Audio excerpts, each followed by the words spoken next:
are you tonight? I have a mustache. Now, the mustache, of course, is a feeble attempt to distract you from the fact that I am actually losing my mind, but not tonight. Not going to lose my mind tonight because Mo Rocca is here, and I'm very excited to have you here. Thank you, Mo, for coming. I appreciate it. Thanks. This is really great. Cheers. Cheers. Yeah. Oh, that's the parrot. That's Rex Murphy, the parrot. That's amazing on cue that happened. Yeah. Oh no, she's happy the show's starting. Okay. But I literally am being driven crazy by these people. I've sort of updated you and all the sort of the soap opera that we are living in here on the Webovision. The people are trying to drive me nuts. The prank. I had Pamela Anderson here last night. And I was so concerned that these prankers were going to be able to slide one in and embarrass me. Well, not literally slide one in, but like... Well, yeah, right. They were trying to do that too, I think. Yeah, so anyways, this is awesome. People are really excited. Yeah. I've been getting emails all day, all week since we announced you were coming on. And we're going to take calls. See, we have people lined up on the phone. See, hello, you're on the air. Do a barrel roll. Hi, yeah. Am I speaking with Mo? Yeah, you're on with Mo right now. Hey. Yeah. Great. Mo, I wanted to tell you something. I'm a lingerie model from Los Angeles, and I don't normally go for guys like you, but I have to tell you, I've been watching you since the Daily Show, and I just think that your interview method and your techniques are impeccable. I want to know, what are your secrets? Because as a lingerie model, I hope to move up and perhaps host my own show one day. I don't know. That's the kind of call you want to get, right? Well, that's it. So so you want to know what as a lingerie model who's aspiring to be a talk show host, as a talk show host, would you wear lingerie? Yeah, the channel has said that. Right. Well, I think that, in fact, but that's one of the secrets I can tell you is that you're more likely to be successful as a talk show host if you're wearing lingerie. I think that's probably going to be, if you're already modeling it, you have to play to your strengths. I think that's very important. So that's one thing. Okay. Yeah. That'd be great for me. I'd watch that for sure. And how do you play with your assets? Like, how do I learn from the master? Well, I don't wear lingerie usually. No, I just think you have to treat the person you're talking to, that you're interviewing, like the most important person in the world at that moment. And I don't mean that in a sort of in a supercilious way. I just mean to really, really focus on them. It's hard. I also think with the lingerie, what you should do is if the brand name is visible, that's also a good product placement thing. That's going to help underwrite it and make because it's very expensive to have a talk show. That's great advice. Gosh, you're such a genius. I was talking to her. I mean, thank you for your call. I mean, yeah, it was very nice. We got off the show we're on a roaring start here. Yeah, I think it's great. Yeah, no, because she had a serious question. It's not normally quite like that. Normally, there's a little bit of diversity first, a little bit of anger, a little bit of. This is good. Oh shit! I'm so glad she didn't call me a cocksucker. Yeah. So. See, I'm so comfortable and relaxed with tonight's show. It's not the mustache although I think that I'm enjoying the mustache, but it's the fact that I know I don't really have to worry about anyone catching you off guard tonight. Well, I hope not. Well, it's one thing I found that in this whole cyberspace thing is that you really do see like the very best and very worst of people. Like when I've been doing this blog, in the comments, I'll write about something that's kind of silly sometimes, and there'll be just a wave of incredibly sympathetic, big-hearted, really wonderful comments. And you see, God, people are really, really nice. And then you see the other side of it. You see people just rage that they're just channeling, and usually they're anonymous posters or something, but they go nuts. Yeah, so you really see like the better angels and the worse angels. I was reading your blog today at AOL, right? Right. Do you have a couple of blogs, or is that No, it's just on AOL. Yeah, I'm an avid reader of it. I go there all the time. Thanks. I like the video clips you're doing too. I embedded one of them in my blog today. Oh, thank you. Yeah, I embedded one of Mo's video clips in my blog today. Like embedded journalist, this is an embedded hosting. Yeah, it's cool though. I mean, and you go around New York and do a lot of that. Yeah, I go around. I love doing like the man on the street stuff. I love doing the man on the street stuff and going and talking to people because. If people and their honest reactions, and I don't mean this in a humiliating way, but their honest reactions are usually a lot funnier than much of what can be scripted. So I like getting their honest reactions. I was asking a bunch of women the other day about Hillary Clinton's cleavage, because there had been an article in the Washington Post about how she's showing more of her cleavage recently. And the Clinton campaign said they were very upset that it was insulting. But the writer of the article, who was a woman, said, look, this is legitimate. We pick apart male candidates as well, in terms of their image and their appearance, and with John Edwards and his hair and all that business. And anyway, and it's interesting hearing what women had to say about Hillary's rack. I mean, it was like they were less interested in Hillary and Iraq and more interested in Hillary and her rack. But some said, she should show a lot. I mean, just everything short of a nip slip. Others were saying, no, she should really cover it up so people listen to her ideas. So anyway. Oh yeah, I was in your blog about Obama's name got a bunch of people riled up when you talk about people kind of reacting. I found that interesting. Well, yeah, no, but talking about Obama's name, but also talking about Obama's mole, because I like to sort of fixate on little things. I mean, there's so many articles and so much tape that will be spent talking about these candidates in depth, because the campaign is so long, too long, I think, this time.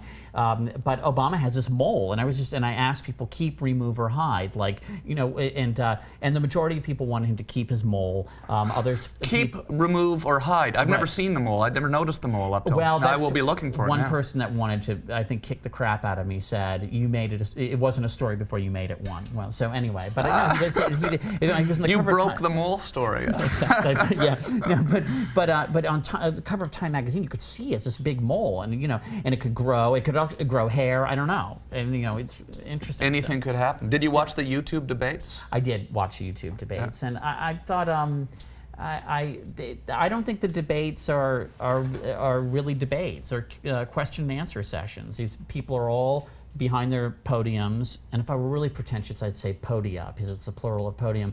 And they're being asked questions, and they're answering sort of in isolation. They're not debating. They're not engaging each other. And so this YouTube CNN debate, I thought, okay, it's basically a Q&A session with costumes, like some people, and everybody trying to sort of reenact a Saturday Night Live sketch or something like that. Get their comedy sort of in there, and then see how everyone reacts to it. Exactly. It was sort of like the early stages of American Idol, with a lot of freak shows like trying to make a splash. I mean, some of the questions were good, but to me, honestly, it just smacked of like a stodgy sort of middle-aged network like CNN trying desperately to be hip and to be cool with the kids.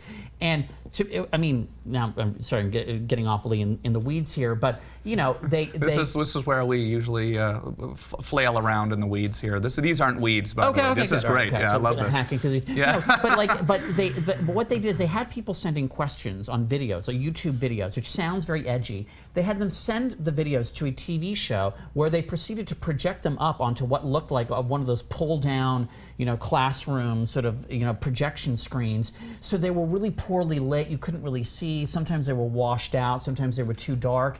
And it just was so weird to take digital technology and put it on television. It was like the equivalent of watching your favorite TV show on the radio, of listening to your favorite TV show on the radio. It just didn't make sense. Like, why didn't they just do the whole damn thing online then? Right. CNN.com is much more popular than CNN, the station. So it just, it seemed... And they weren't live. They were editorialized. I mean, ultimately, people had edited them and sort of decided which questions go and which put a wacky one in now. Well, you're right, exactly, because what we're doing here is dangerous, because, of course, the meanies could call up at any moment and terrorize us. And so we're on, this is a high wire act, but it wasn't at all. It reminded me, by the way, of when the New York Times famously in the mid-90s put out a grunge dictionary, a glossary or something, and it was so incredibly outdated. It just seemed, the New York Times is a great newspaper, but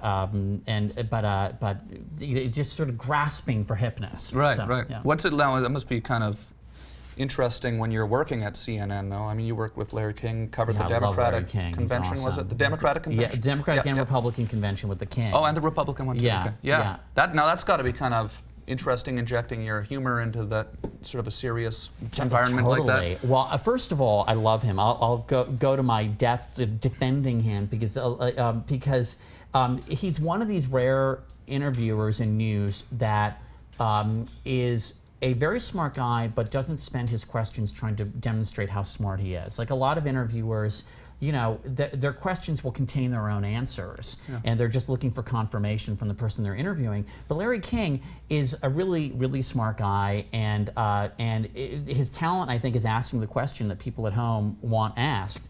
But also, we both like have this same sort of taste in music. Also, like I really You and Larry King? Absolutely. So during the conventions, you know, during the Really? During the commercial breaks, there's this great album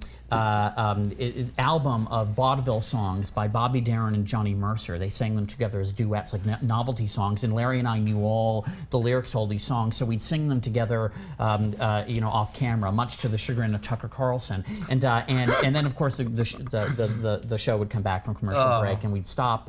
But he's great. Like in a past life, I know that I did vaudeville with him on the Orpheum Circuit, opening for the Nicholas Brothers and Sophie Tucker. I mean, it was great. Like, I just wish I could go back in time and be like a tap dancing duo with him. Oh, what a shame they didn't come back early from commercial break, just once at least. Yeah, it would have been great. And throw something to Steve. Throw something to the dog. She's. The dogs are great. Yeah, Steve. Does everybody know that you have a Ms. Pac-Man machine too? Yeah, it's broken right now. The audio's working on it, but the video feed is broken. Isn't it interesting how Ms. Pac-Man has survived much more in sort of the cultural imagination than Pac-Man? Yeah. Because Ms. Pac-Man, you had the fruits and you had all these the colors and all this, but Pac-Man was really boring. Yeah. You would have thought it's true. Why is that the sort of the new deviant sort of sister is the one that everyone loves? Well, now that's today. like Batgirl eclipsing Batman. I mean, I think actually if Hillary Clinton were shrewder, she would sort of market herself as the Ms. Pac-Man candidate, because then the implication would be that she's going to be even better than the original Pac-Man. Right. So, right.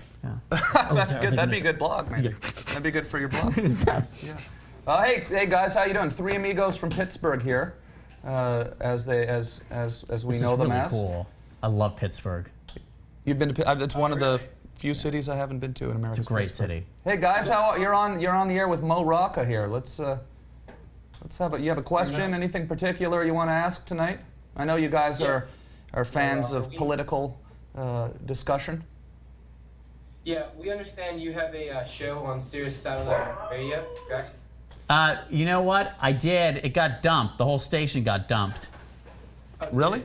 Oh, that's got to take a bit of the sting out of it, right? If the whole station. Yeah, exactly. Notice how I quickly threw that in. Yeah. To make myself look a little better about it. No, but I did. But I liked it. But you can ask me anything about it, or I can pretend that I still have one. And you do a regular radio show in Chicago. Yeah. Wait, don't tell me on NPR. Wait, don't tell me on NPR. Which I love doing. Well, now when's that one on? What? It's on the weekends. It's depending on the member station, like Saturdays or Sundays. Okay. Yeah. Is it like a game show or something? It's a news comedy quiz show. Oh, okay. Cool. Yeah, okay, guys. You have another question? Yeah, so, like, is there a big difference from the regular radio and Sirius Satellite Radio? Is there certain things you can say on Sirius that you can't say on the radio? I think you can say fuck. Yes, you can say you can say fuck quite a lot, and you can say and you can use fuck in all sorts of as a verb and as a noun. Yeah.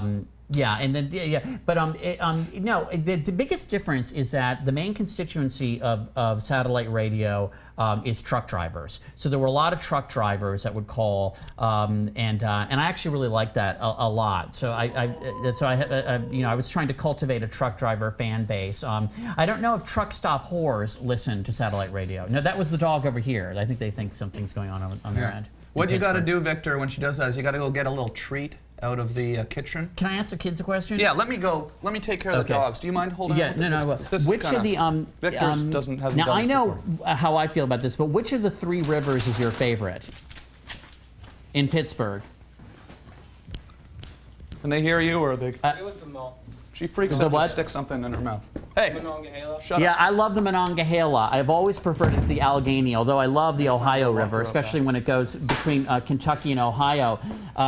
Sorry. We were just talking about the rivers in Pittsburgh. And you know, somebody once said, I once wondered, I said, you know, Pittsburgh is so far in the east of the country, how can it be considered a city of the Midwest? And then somebody said, well, it's because it's west of the Alleghenies, and if you're west of the Alleghenies, that puts you in the Midwest. Would you say that Pittsburgh is indeed in the Midwest?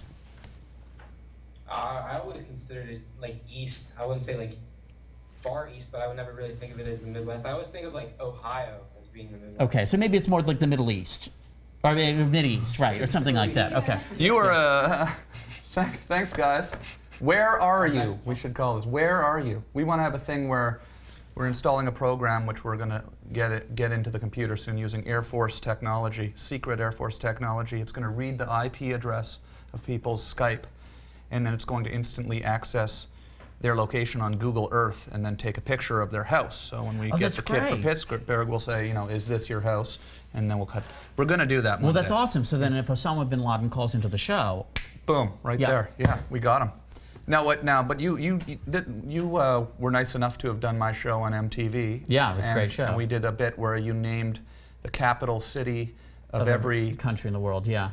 This is something that you study geography, or you just... Well, what it is I like memorizing things. I find it relaxing. I find there's certain things that relax me. I think ironing is very relaxing. To watch like wrinkles come out of things is really, really nice. And I find memorizing things interesting. Like I like state facts. I like world capitals. I'm trying to learn a song for every state of the union right now, like all 50 states. But I don't want to learn state songs, because state songs are boring. I'm from Maryland, and Maryland, My Maryland is a very boring song. So what I prefer to learn are songs that mention states. So I have California, it's California Here I Come. I have 3 songs for Alabama. Sure. I'm Alabama Bound, Sweet Home Alabama, and Stars Fell in Alabama. New York, of course, has New York, New York, New York State of Mind. And Rhode Island has a song that I'm just crazy about, I'm nuts about, called Rhode Island is Famous for You. And then Indiana has Back Home Again in Indiana, and it seems that I can see the gleaming candlelight still shining bright, and they sing that at the beginning of the Indianapolis 500. So anyway, so exercises like these that are finite exercises are very relaxing to me. And you know, memorizing world capitals is pretty much a finite thing. The problem is that you have new countries all the time. Like when the Soviet Union broke apart in the early 90s, I almost had a nervous breakdown because there were just so many countries all at once. And I just was at home just learning all the stand countries. What's the newest world capital? Ooh, or a I recent would say it may be, Tonga is pretty recently. That's Nuku'alofa. Tonga, yeah. Is the country? Tonga is the country, yeah. Tonga is very far away. It's is that in Africa or? No, it's sort of Polynesia. I haven't even heard of the country. Yeah, it's in South. Yeah, well, no, with global warming, it'll probably be submerged in the next year, so it's kind of moot. But no, there's just there are a lot of small countries out there. Yeah. Can you name the capitals of the Canadian provinces? Yeah. I love Saskatchewan is Regina. Edmonton is the capital of Alberta, although some people think it's Calgary. That's right, yeah. But both of them are very, very cold and have bridges between buildings. Yeah. Oh, absolutely. The capital of Newfoundland is St. John, and that is very interesting to me because St. John is older, I think, than really any U.S. city, and it's made almost all of stone because early on it was made of wood and it kept burning down. The capital of Nova Scotia is Halifax. The capital of British Columbia is not Vancouver, it's Victoria. The capital of the Northwest Territories, I think, is Whitehorse, or it was. No, it's the capital of. Well, no, they renamed it like Inuit, right, or Nunavut. Nunavut, Nunavut, right? But that's in the musical. There's 2, I believe now. Nunavut isn't. No, Nineveh is in the capital. Is in the musical. Kismet. But Whitehorse was the capital of the other territory. Yukon. Of Yukon. Okay, and then the capital of Nunavut. No, the capital of Nineveh is probably Baghdad, but the capital of Nunavut is there was a jackknife, Yellowknife. Wow, it's very impressive that you can even take it to the level of Canadian provinces. Yeah. Now Labrador is interesting to me because I don't know if it's a province. Newfoundland, Labrador is a province. Yeah, it was the last province to join the Canadian not union, but the country. Yeah. Okay, and then here's okay, that's good to know. But one thing that is interesting to me is that in Newfoundland, it's a half hour ahead of Eastern time. So in the year 2000, I didn't want to go out on New Year's Eve, and I just wanted to stay in because ABC News did this thing where they had a correspondent in all 24 time zones. So every time an hour would come up, they'd be like, Happy New Year, we're in Slovenia, or whatever. Or, Happy New Year, we're in like the Sakhalin Island, north of Japan. But they had to do an extra one for Newfoundland. They had a guy, I remember Kevin somebody, he was in St. John, Newfoundland, and he was like, Happy New Year, and people were like, what? It's it's only 11:30, and but indeed it was. It was always like they'd always clarify the Newfoundland time. Growing up in Canada, when they announced when the hockey game was on, it'd be on at 11 o'clock Eastern, 10:30 or whatever. That's so weird because in the U.S. when you grew up, it was like Happy Days, 8 p.m., 7 Central and Mountain. 8 p.m. Eastern, 7 Central and Mountain, but you have to do like 8 p.m., 7 Central and Mountain, 8:30 Newfoundland. Yeah, I've never even been to Newfoundland. We just talked. Have you been there? No, it's amazing. We just talked about Newfoundland for 10 minutes. Well, I spent. My father really loved Prince Edward Island, and I'm very upset that they have a bridge that connects it. Yeah, new I think what's that? New bridge. Yeah. Yeah. But Prince Edward Island is very nice. Yeah.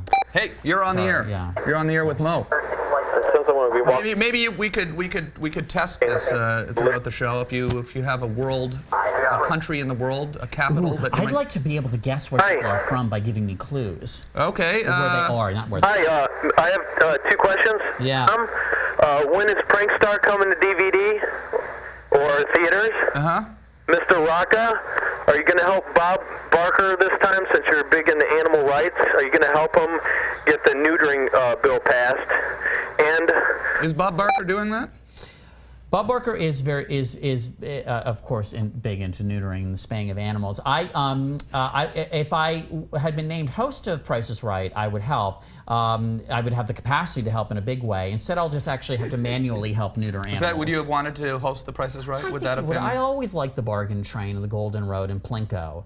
Although, here's an interesting thing: this is a great idea for when Bob Barker dies for his obituary. And I'm not wishing him ill. Yeah. But when he dies, the design of his obituary should be like Plinko. Do you remember Plinko? Oh, yeah, there should be one column here, and then it should continue. Right. or the stone, the gravestone could be a Plinko gravestone. Yeah, I think it's that's kind of. I think that's really cool. Even though I didn't like Plinko very much, it was one of my less favorite games. But no, I would help with the neutering. If somebody brought their animal over to me and said, "Help me neuter it," I would do whatever is required. It's like a grapefruit spoon, right? Yeah. Hey, you're on the air with Mo Rocca. This is, by the way, just flying by tonight. I mean, what a great show tonight we're having here with Mo. Hey. Appreciate it. And, sure, thanks. I'm driving you home after, right? Yeah. You're in town. Who's gonna take you home tonight? I love that song, The Cars, right? Yeah. Oh, I love that song. Yeah. Now, so you don't live in Los Angeles then? I don't. I live in New York. New York, okay. Yeah. Oh, I was just going to ask you a question. Yeah, go ahead with your question. I was going to ask Mo, what was your biggest accomplishment in your career? Well, you know what it is, actually? The thing that gave me the most satisfaction, that's given me the most satisfaction in my career, is writing a book about the animals that have lived in the White House. Because, man, it was a bitch to write. It was a lot of work.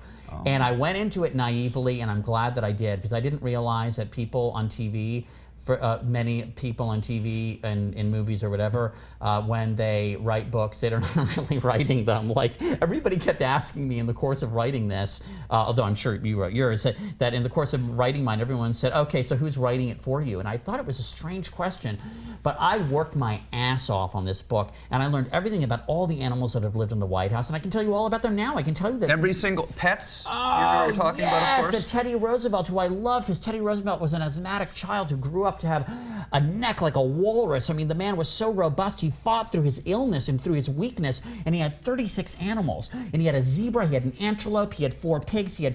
in the White House? Yes. A zebra? Yes, and yes. No. And yes, he did. Yeah. The South Lawn of the White House, before World War II, was much more of a wilds. Lieutenant Zebulon Pike, who accompanied Lewis and Clark on their expedition to the West, brought back a grizzly bear for Thomas Jefferson. They put that in a cage in the White House lawn.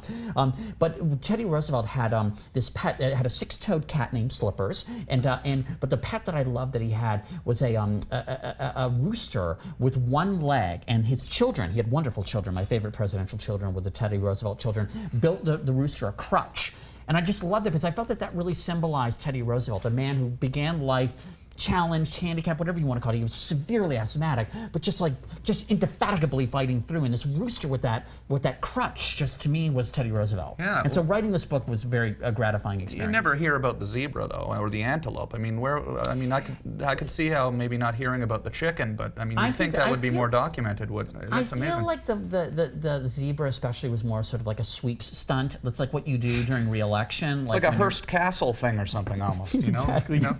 It's I was driving actually to San Francisco once, and you stopped at the Hearst Castle. Well, no, I was just driving past there, and I didn't even really know that the Hearst Castle was over those hills, and there were zebras walking. They still have the zebras out there, and they were walking out in the field, and people had pulled over, and were sort of baffled that there were these zebras walking around, but I guess they were remnants of the Hearst Castle. Well, that's interesting. Castle, yeah. Yeah, I know. Zebras is interesting. You know, when I was working with Animal Planet on something, and I met a couple of zebras, and they kick. Their hind legs. They kick very hard, although not nearly as hard as kangaroos. Kangaroos are vicious, and they have the nails on their hind legs are so sharp they can disembowel an opponent in an instant. I mean, like really, just gonna rip all of your entrails out. The kangaroo is, yeah. Yeah, kangaroos. Wow. And the other thing about kangaroos is that it was always my fantasy when I was little, because I'd get tired walking through shopping centers with my mother, and I wished that she had a pouch, because I used to think it would be so nice to like get into a pouch, and that it would be really nice and furry and warm. And the thing about pouches is that pouches are actually very sticky and smelly. And which I didn't realize until I worked on Animal Planet. Right. So I do blew think the whole sort of dream out of the water. Unless you're innovative and you decide to design a line of pouch liners, right. which would be really neat, like right. just furry, like nice, sort of warm, chesty. But humans would have them if we had pouches. There'd be disposable pouch liners at every 7-Eleven. I'm totally. Sure. Yeah. Totally. Yeah. And I think it's. But I also, I'm in favor of that. I think if you're a new mom and you're working and you've got to go back to work right away and you want to bring your kid to work with you, you should be able to have a liner for your pouch. Yeah.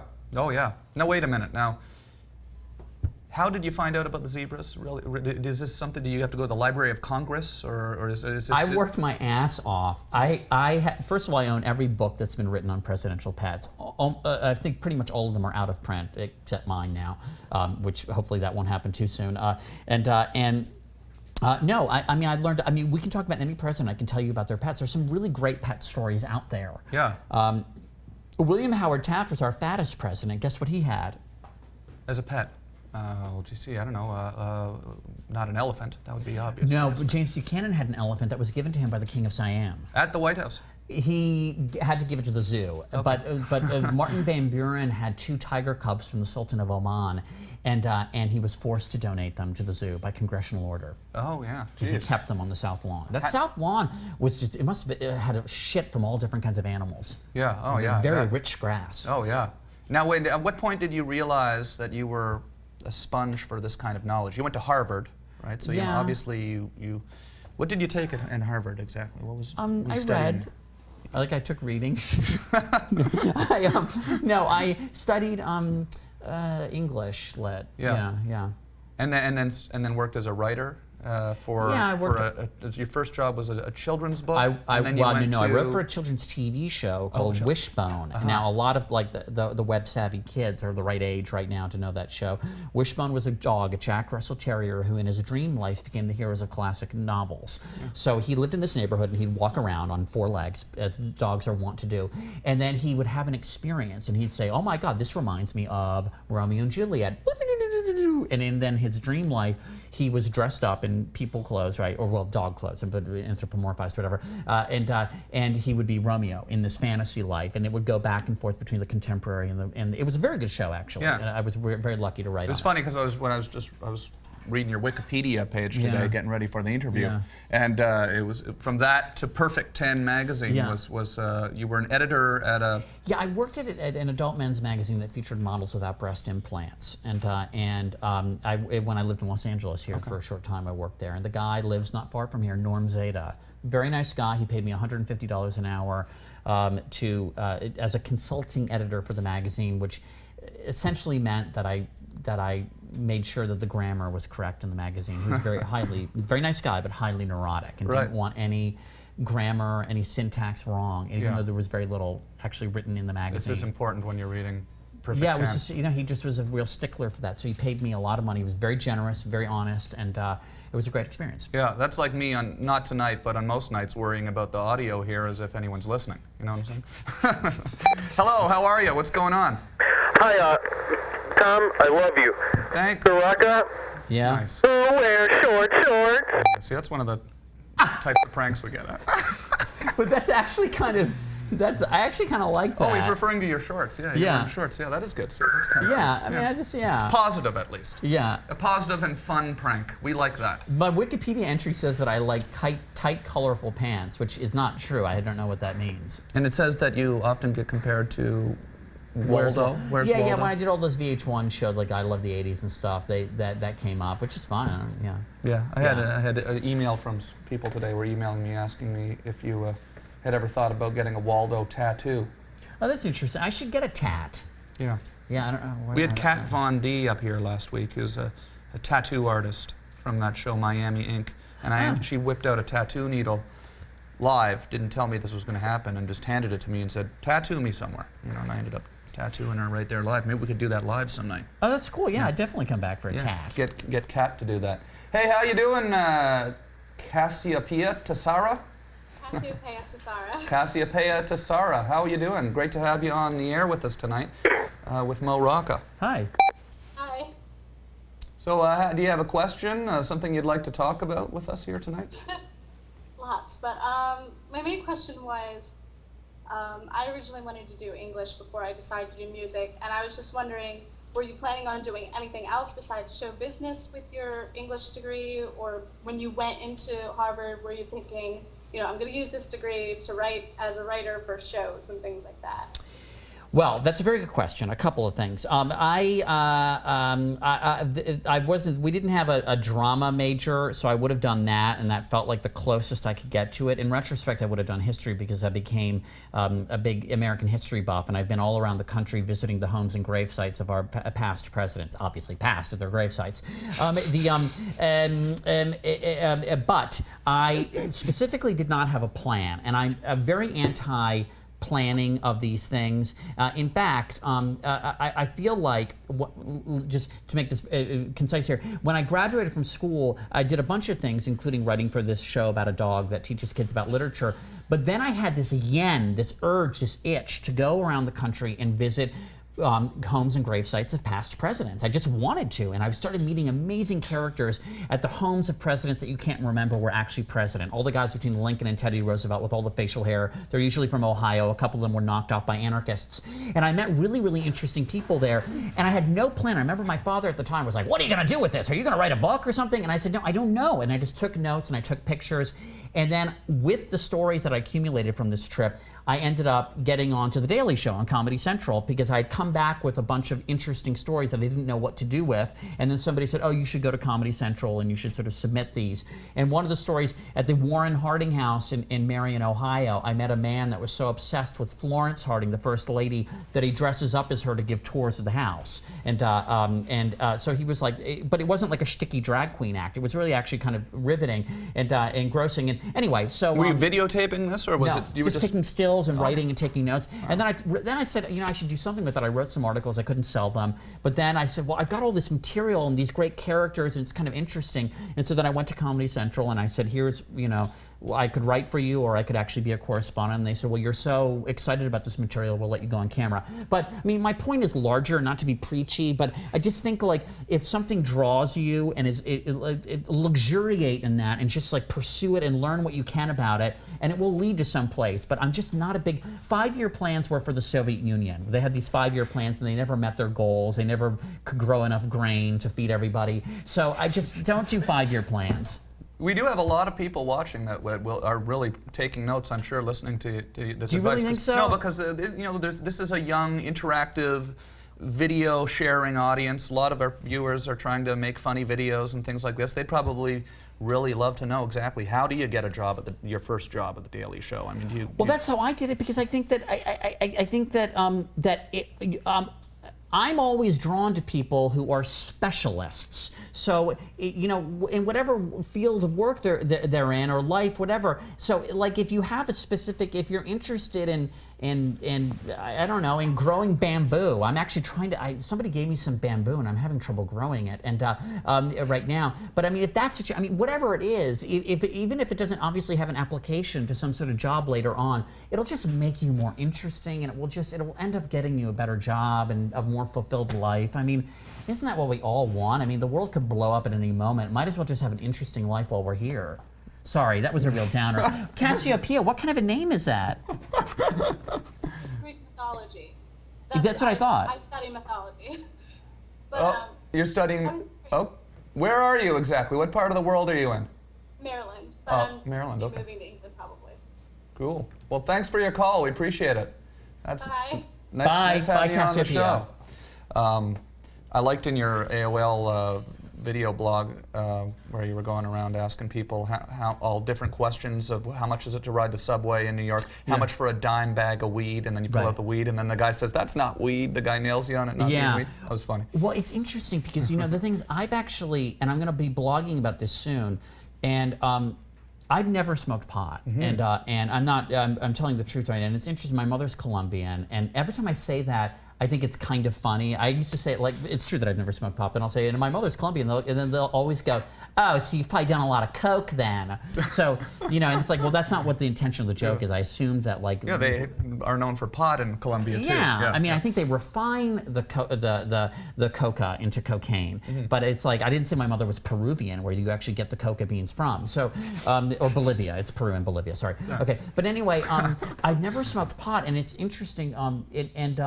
And you know, I worked with a producer once who was actually kind of almost suspicious of me when I said that, and I felt, it's not that I felt ashamed, but it really made me think, like, why have I not? It's not that I was, I don't know, it's something to discuss later. So it worked and it backfired on you almost. You were saying, you know, hey, I've never smoked pot, and I he wasn't almost saying thought something was wrong with you for that. Yeah, and then, but I almost thought that something was wrong with that. It's a terrible message to send out. I'm not saying that I wish I had smoked pot, and now I feel like at this point, what's the point? I mean, you know, like, you know what I mean? Yeah, like, yeah, sure. You know, I mean, but it's So I don't know. I found that funny though, because it was just an interesting moment, because you were you expecting anyone to call you on that? It was, you have to. How do they find the blog? They go to AOL. And then it's it's easier. right on the front page. It's AOL actually every day. quicker if you go to just morocca180.com. Morocca180.com. I probably have. This is it right here. Oh yeah, Rocca180. Yeah. No. But I mean, it's not obvious. There's different ways to get there. The AOL way, and I'm very happy with AOL, but it's a little tricky to get there through them. It's easier if you just go to that direct It's address. great. I mean, I think. I like seeing all the streeters in New York. New York is such a. Oh, look what I can do with my town, thumb. Can I do this? Like, watch what happens. Can we put it on me? So I do this thing with my thumb. I'm very hyperextended. Watch, like, ow. Okay, wait a minute. Ow, ow, ow. It hurts. Like, oh, ow, cool. Ow, like, ow. But then what I can do is if you pull out, is you can do this. Sorry. Wait, what are we doing here? I wanted to show like what I can do with my thumb. Okay. So, sorry. Does it work like that? Okay, that's. Is that going to upset people? I just think it's kind of funny. Oh, yeah. And then, because people are always amazed that I can do that with my thumb. What are you doing exactly? You're just kind of. My thumb is very long, and a lot of people can't do this. And so what you do is you go like this. Oh, okay. And then what you can then, if you're really good at it, then you go like this. People think they're. Oh my gosh! Anyway, so, oh, cool. That's good. I like that. We want to look at that. We don't need to look at your blog right now. We want to look at that. Oh, I'm sorry. Yeah, no, I'm not going to look at the blog. No, I just like it. Do you watch Anderson Cooper 360? Obviously, it's a bit of a play on that. Exactly. I needed something to play off of. Yeah. So. Hey, you're on the phone with Mo Rocca. Hey guys. Flying along here. Again, first night with the mustache. No, right, you were not talking too much. No. Hey Tom, I just want to say, you've been a big inspiration to me, with doing the whole show and everything. I just want to thank you. Thanks. Well, thanks for calling. We're having a great show tonight, right? Look at this. That was pretty good. Feels like a real show tonight. Everything's I actually along. have my girlfriend watching too. She's from France. Her name is Pauline. So. Paris.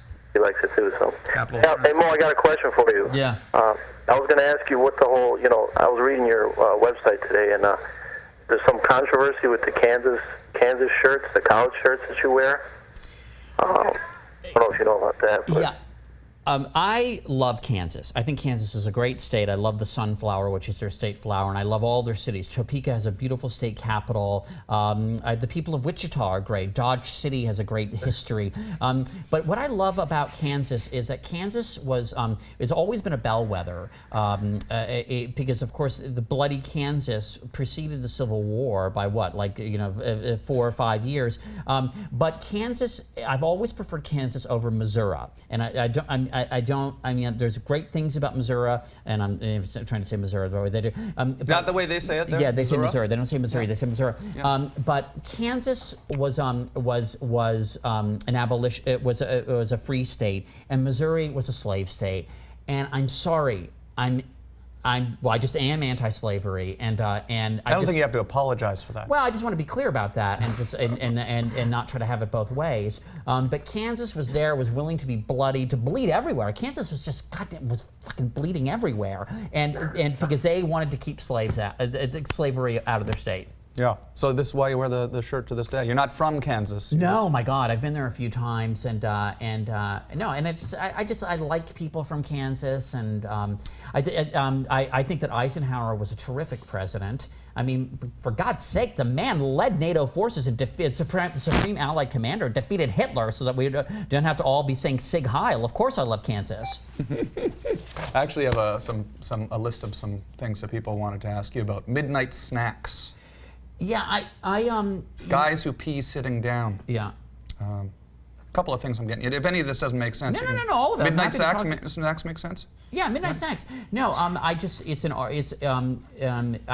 that when I remember growing up, it was part of the pop culture vernacular, midnight snacks. Like you'd see ads about bologna or Stella D'oro breadsticks, and it was always like the husband sort of shuffling into the kitchen and opening the refrigerator like to make a midnight snack, and the wife saying, "What are you doing?" And we've become so health conscious. Ironically, we just keep getting fatter anyway, but no one's having midnight snacks anymore.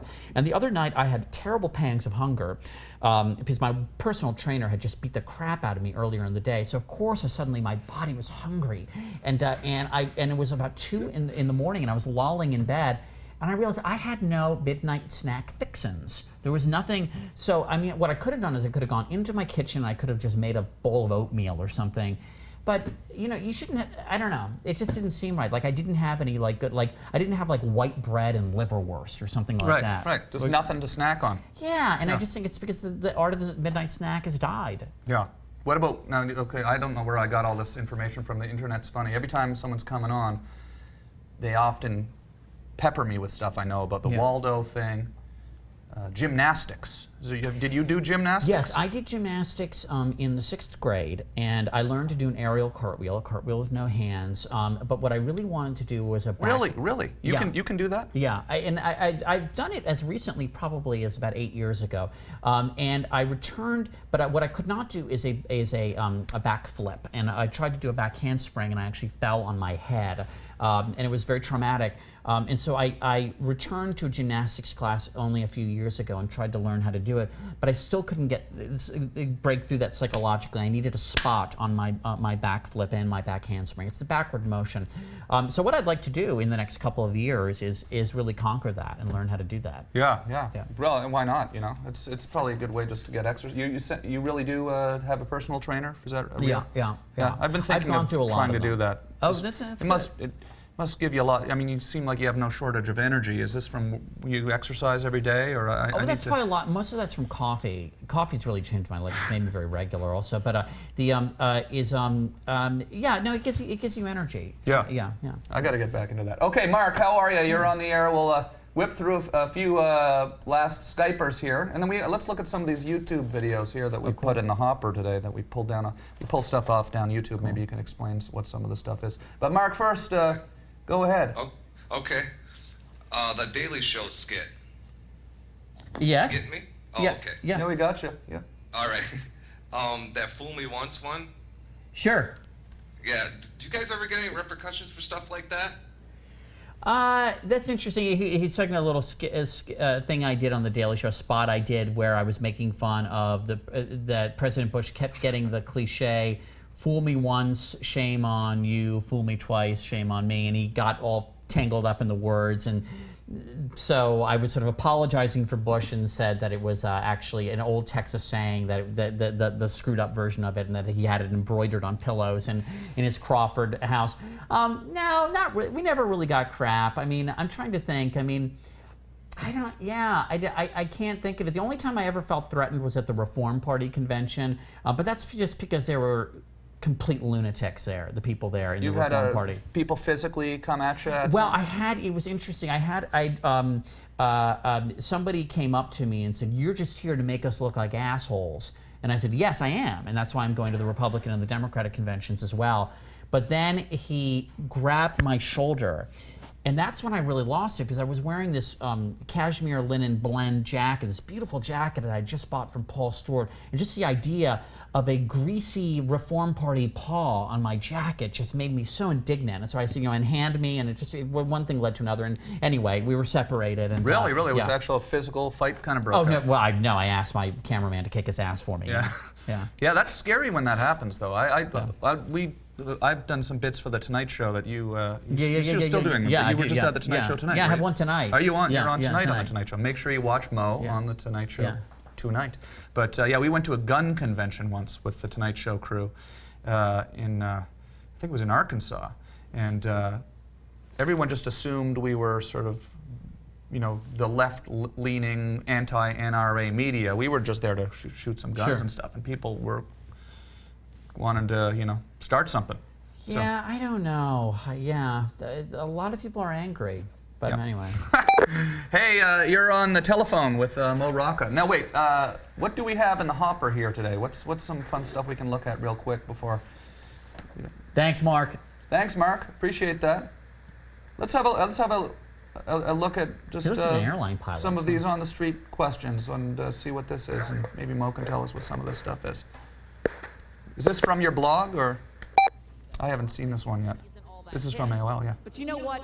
Music is a universal language. Yeah. I'm here at one of the hippest music stores in New York. This one's all right. Talk shop. Who is this here? This band is named Melt Banana.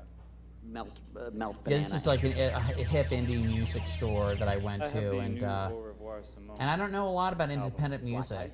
Really? Yeah, it surprises me. I would think that you would. Yeah, I look like somebody that does, but I don't. So I asked them all about that gazebo scene in Sound of Music, if they were going to rework it, and give it an edgier flair. Because I love the Sound of Music, but the gazebo scene, I think, is a very flawed scene. Do you remember that? Don't you remember I am 16 going on 17? And I've never seen The Sound of Music. Yeah, that's one of those weird ones that I have not. Oh, here I am singing REO Speedwagon. Okay, what's this? Flip through some of the YouTube clips here that we pulled down today. This is at a karaoke here? No, it was a benefit for some African thing. Okay. Yeah, and cool shirt. The Goonies. By the way, we can announce it now. The two Coreys will be on the show on Friday. Yeah, Corey Feldman and Corey Haim here. That's very cool.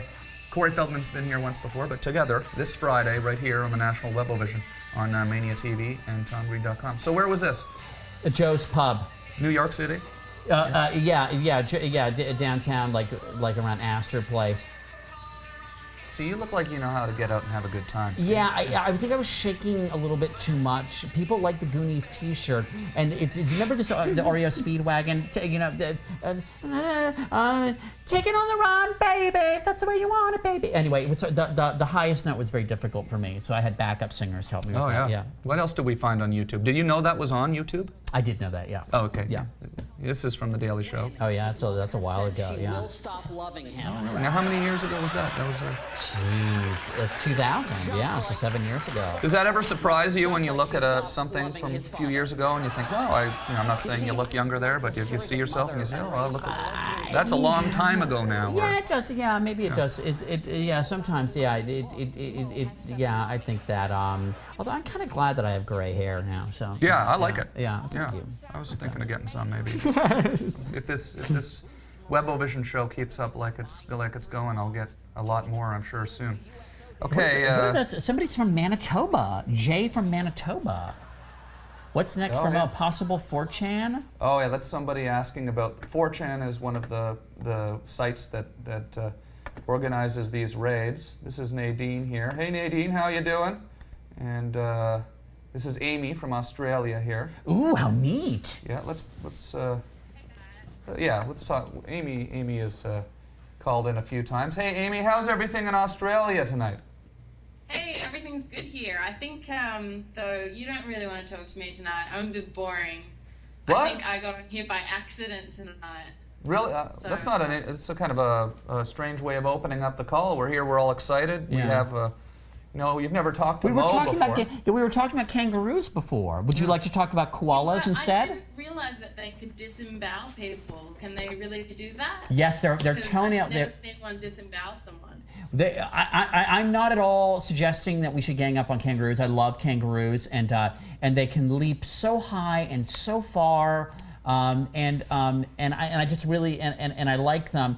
Are they a marsupial? Is that what they are? We can gang up on them if you want. They're actually they're vermin here. People shoot them because there's too many. Oh no! And I don't like when people box with them either. That's only for the cartoons. People shouldn't do that live action. Yeah. What about koalas though? They seem kind of nasty. Amy? They're vicious. Have you seen those docos where they're attacking each other? They're pretty scary. And do you know any people who've had their babies eaten by dingoes? Oh, we were talking about this the other night. Oh, sorry. Yeah. Okay. This is really interesting you bring that up because the other night Amy was on another show here on the channel called Leonard Mills Live, a folk singer that pops by Leonard Mills once in a while, and you counted. Yeah, What exactly did you guys end up doing? You said 200. Something to do with the dingo eating my baby. 219 dingoes. We had a bit of a jam. It was good. She was singing about dingoes eating her baby. Oh, so a dingo bottle eating her what? A dingo ate my baby. A baby, yeah. Dingo took my baby. Took your baby. Not ate it, took. Hey, can I just tell one thing about Australia? Is that there was a tennis player in the 60s and 70s named, many people remember her name, Yvonne Goolagong. And what was notable about her is that she was part Aboriginal, is that right? Yvonne Goolagong. And she used to do these Yvonne Goolagong, yeah, of course. And she was a great singles women's tennis player and a Wimbledon champ, I think. But she used to do these ads for clothing from Sears, and she would say, now on sale, blah, blah, blah, blah, blah. But I always thought it would have been great if she had said aboriginally priced at. Right, sure, absolutely. Yeah. Wouldn't that be kind of cool? Little play on words. Yeah. There. So you're going back to New York tomorrow? Yeah. You big plans next week? What are you up to next week? What am I doing next week? Well, I do these commentaries for CBS Sunday Morning. I like doing that, and so I think I'll write one. I'll do my blog, and I guess I'll go to the gym. I might. I had to hang up some pictures. Oh, I should. I think I'm gonna get some receipts together for my accountant. And I want to watch some stuff on DVR. There's that show Mad Men on AMC that looks really, really cool about ad men in the early '60s. I always have South Park saved up because I love watching South Park. Where do you write your blog at home? Do you go into an office and work on the? No, I write it in my apartment, and basically it's the living room is. Sort of has a little table in there that sort of functions, that doubles as my desk. So so I write it in there, and then I shoot video pieces with a great guy named Dave on once a week. I go to Tompkins Square Park, which is a great park in New York. Great park with there's something in the air and the water and the whatever there, and that just makes people, all different kinds of people, spontaneous, willing to talk. It's a great place. I love doing it. Everybody seems really happy to be talking to you. I notice in the bits too. I guess that's high praise. Thank you, because I love to if I can put people at ease so they talk to me. So. Yeah, no, it's fun because I like the one that I watched today where you just basically had your hand in the frame and just let them kind of go. Where they were messages to their favorite CNN anchors. Right. And everyone was asking Sanjay Gupta where the best Indian food was in Greenwich Village. Exactly. Yes. Exactly. If viewers were allowed to ask CNN anchors questions, any question they wanted, they were, it was pretty interesting. Somebody wanted to know if how often Wolf Blitzer gets food caught in his beard and how long it stays there before he discovers it. Awesome. Okay, 2 minutes left. Can I do one about Wolf Blitzer? I went to Houston's, that restaurant in Bethesda, Maryland, and I was with my mother and my aunt from Colombia, my aunt Julita, and Wolf Blitzer was in the parking lot. So I introduced Wolf Blitzer to my mother and my aunt speaks not a lick of English, and so I explained that it was Wolf Blitzer. You know Wolf pretty well from working at CNN? Yeah, actually I do. He's a really good guy. Oh, really? Yeah. And so I explained that this is Wolf Blitzer. I told her in Spanish, and she said, "Hey, el lobo," like lobo is wolf in Spanish. And I just thought it was so great that she knew him as a lobo because he's in CNN International. So she was really excited. Oh, yeah. Do you speak Spanish? Not really, not well. It's pretty crappy, but I could say, Tia Julita, este es el lobo Blitzer. That's cool. Now is he an interesting guy? He's on every day. He's probably about as serious of a news person as you get. Yeah, and he's got a serious background and. Seems like he has a good sense of humor though when you watch him. He's got a great sense of humor. He's got a really cool wife, and he's great. Yeah. Okay, cool. Last Skype of the night. Let's see if we can. I would call this a perfect show. Great. Thanks to Mo Rocca. I appreciate it. Let's see. This guy looks interesting. This looks like we could go out on a low note. Though. Yeah. No. It's the dude. We like the dude. How are you? I like him. How are you? What's going on? Good. How are you guys doing? Good. You're the last call of the night here with Mo Rocca. We've just done a nice clean hour of Webovision here on the national internet, coast to coast. Good. Go ahead and you have a question for Mo? Yeah, Mo Rocca. I'd like you to take a look at the mustache and take a good look at Tom's mustache. And since it's the mustache-a-thon, whip it out. And let's see who's got the best mustache going on. Well, that's it. You've got a Fu Manchu that like sort of an incipient handlebar going on there. You've got something going. You've got a great. You have a little bit of maybe a Chester Alan Arthur thing. No. Sorry, Grover Cleveland thing happening right there. I was going to say Chester Alan Arthur had the great hipster mutton chops. Like he was like living in. He would have been in like Williamsburg, Brooklyn, or something. But no, you've got a great. I really like your mustache. I think it's great. Thanks. Do you ever put wax in it, or? Dude, he rocks, and your mustache rocks, Tom. Hey, thanks. That's from the dude. I appreciate it. Thank you, the dude. Thanks. You guys have a great night. Awesome. Thanks. Yeah, I guess I'm driving you back to your place of residence. Is that it? It's over? Well, yeah. I mean, a couple minutes. Yeah, we're a minute over, but we are allowed to go over though. But yeah. I was wondering what Tony in Baltimore. Can you believe that an hour just whipped by like that? Great. This is great. Yeah. I'm telling you, if you're ever out here, do this show. This is great. This is the future because as every TV show stumbles its way towards that cliff when the bottom falls out from under. I'm mixing all my metaphors. Yeah. This show will be left standing. Oh, well, thanks. I appreciate it. What an endorsement from Mo Rocca himself. Thank you so much. I appreciate it. Well, thank you. Next time you're in town, please come back. Yes, definitely. It's great. Makes my night a lot easier. You live here. Yeah. I got to get a prompter in my house. See you tomorrow night. Bob Saget and the two Coreys on Friday.